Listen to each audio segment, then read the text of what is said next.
Upstate Medical University in Syracuse, New York invites you to be the informed patient with the podcast that features experts from Central New York's only academic medical center. I'm your host, Amber Smith. The Upstate Cancer Center offers a support group for people who have a new cancer diagnosis, and here to tell us more about it is Dorianne Eaves. She's a psychologist from the center's psychosocial oncology program. Welcome back to the Informed Patient, Dr. Eaves. Thank you for having me. Glad to be here. Now, this is called Coping with Cancer, and I know it began over the summer. Can you explain how it works? Yes, so it's a virtual group. They meet the first Wednesday of the month from 5 to 6, and it's for patients within the first year of diagnosis, and it's any age, any cancer type. It's really just designed to help support them as they navigate the emotional response and logistics of a new cancer diagnosis. Like a new cancer diagnosis is challenging. It comes with a lot. You're processing a lot. So it's designed to support patients with some of those things that they can expect, even with appointments, treatments, navigating all of that, available supports we have at Upstate, and just coping strategies in general for a new cancer diagnosis. So the emotional response and even with treatment side effects and what to expect. So all of that would apply to, like you said, any type of cancer, any age person. It sounds Yes. like you get a real mix. Yes, and we're hoping for that because it's really just to kind of support people, and there's a lot of common reactions regardless of what kind of diagnosis you have, what age you have. It's really just having that support with familiar people in that sense. Now, are these all people who receive care at Upstate? Yes, because a lot of what we discuss is related to our system here at Upstate and support services involved, so it's really just tailored to that specifically. But that's a huge service area, many, many counties. So you could have people from almost the Canadian border down to almost the Pennsylvania border and everywhere in between. Yes, and that's what we really hope too with the virtual group, that it's easily accessible for our large catchment area of people that are coming here, but especially newly diagnosed patients.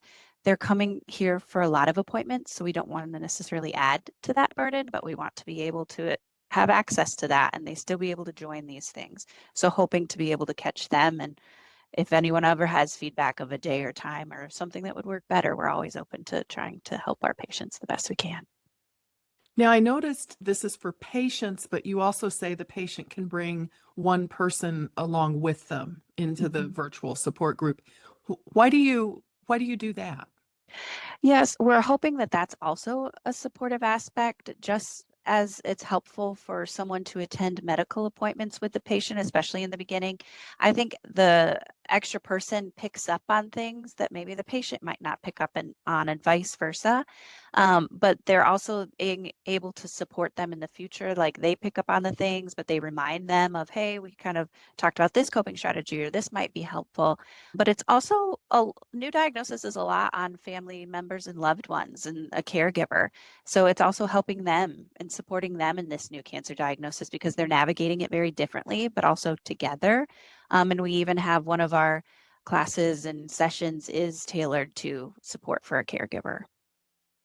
Now, how would someone join this group if they're interested? So they can call our multi-D department, which the phone number is 315-464-3513.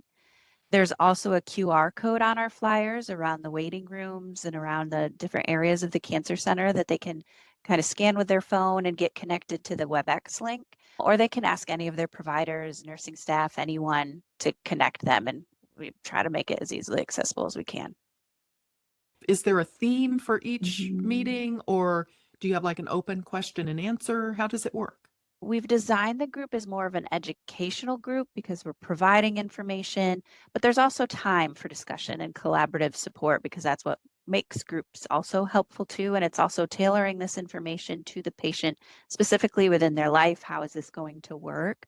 So it's a 3-session group, but we're trying to always run it continually so you can jump in at any time and just keep going, whatever is helpful for you.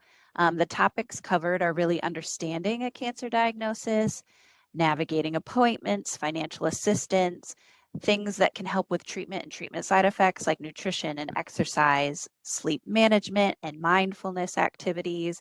But then like I said earlier too, also coping strategies for the emotional response to cancer and just cancer diagnosis as a whole, and support for caregivers.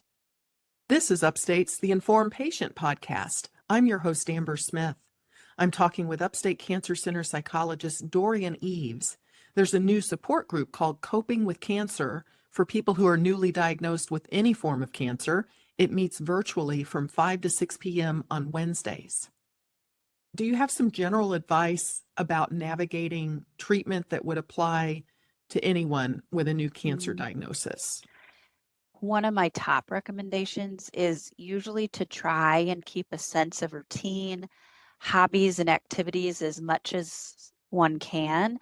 Cancer can easily and quickly become all consuming, understandably so, even with just all the appointments you now have. And you really do get into the fight or flight or survival mode. So naturally, hobbies and schedules are the first things to go when you get overwhelmed and busy. But that's also one of the most important things you need now for coping and to help with mood and quality of life. And it's also hard and challenging because interests do change, like your perspective and priorities shift a bit with a cancer diagnosis, and fatigue and not feeling well impacts your engagement with these activities. But trying to adjust them as much as you can. And that's what we're also here for. And that's what we do a lot with patients of for support with that and to navigate the adjustments and finding a sense of routine and life and quality of life outside of cancer. What are the common emotional responses that you see? I think it's surprising for some people to hear that with a cancer diagnosis is a common grief response to cancer. It is a loss, it is a change, even just of expectations and your plans. And it shifts your view of your own health and like your worldview a bit. So I tell people whatever the response, whether an emotional response, depressed mood, anxiety, feeling overwhelmed, and also numb all at the same time. It's a common reaction to your uncommon experience. What advice do you give about coping with fear or anxiety?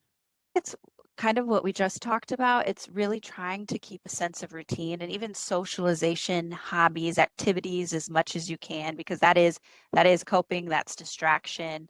It's also an outlet for our stress. And again, even when you need to adjust them and they might look very differently or a little bit differently, it's also challenging those thoughts and fears and validating that it's common, it's normal to have an increase in these anxiety and fears because of their experience. And I know when we have these fears and anxieties, they certainly impact our life and well-being. We want to kind of flip a switch and turn them off. And patients, of course, always say they just want to shut their brains off. But it's more of kind of thinking about turning down the dial with your thoughts and having a bit more control over that to engage in your life still and with those coping strategies, with those distractions. And although this experience of cancer might be different than hard, challenging things in the past, it's also pulling on those coping strategies, pulling on resilience from when you have gone through challenging things in the past and how that's looked differently too. And I think a big one is always like COVID, that certainly changed our routines, that changed our coping strategies. And we saw how important that was for our moods and well being.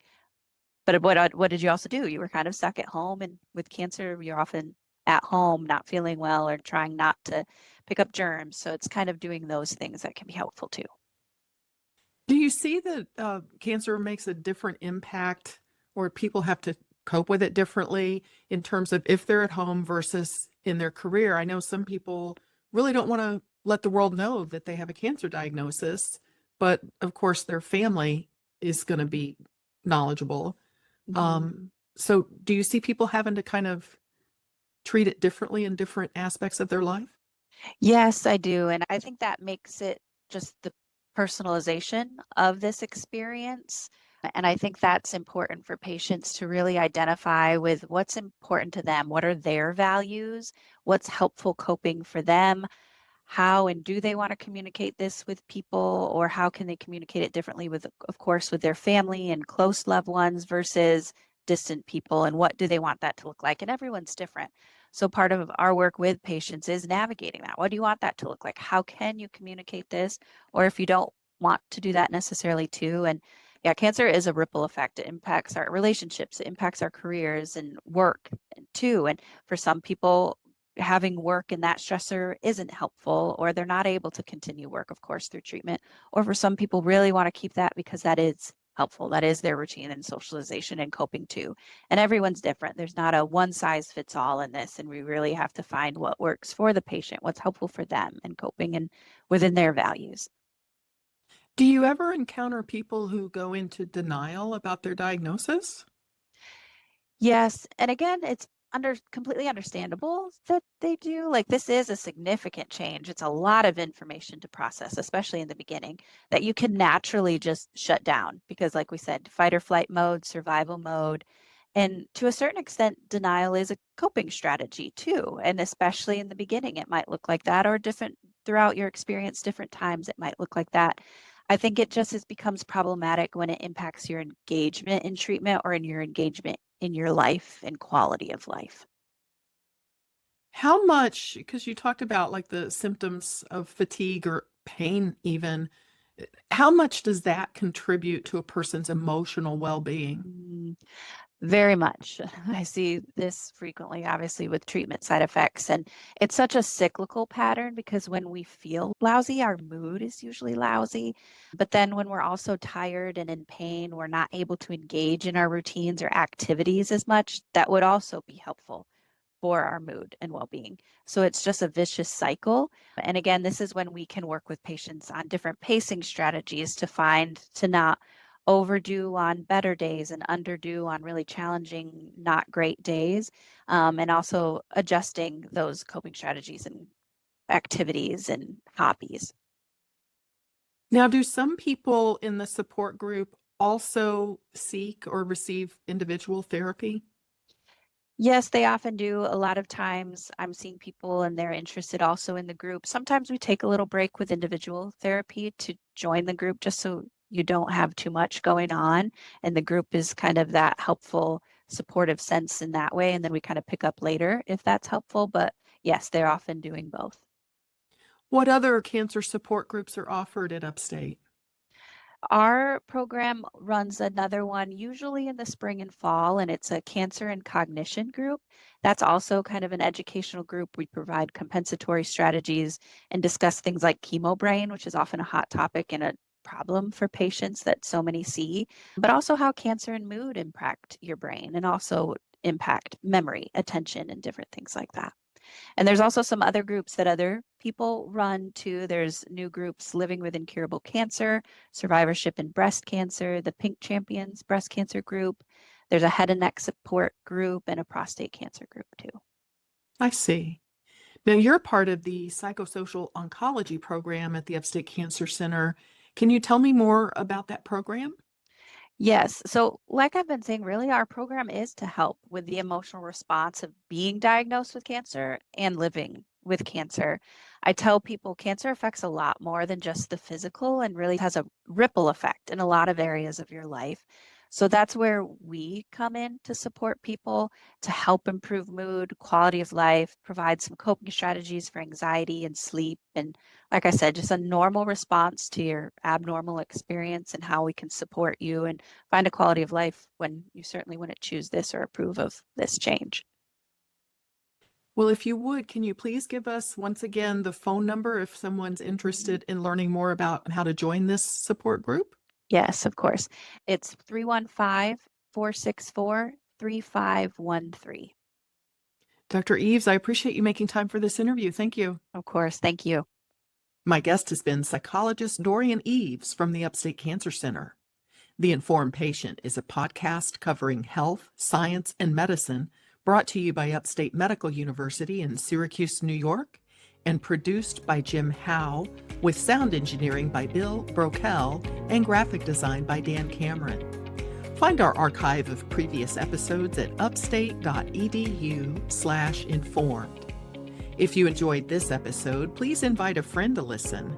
You can also rate and review the Informed Patient podcast on Spotify, Apple Podcasts, YouTube, or wherever you tune in. This is your host, Amber Smith, thanking you for listening.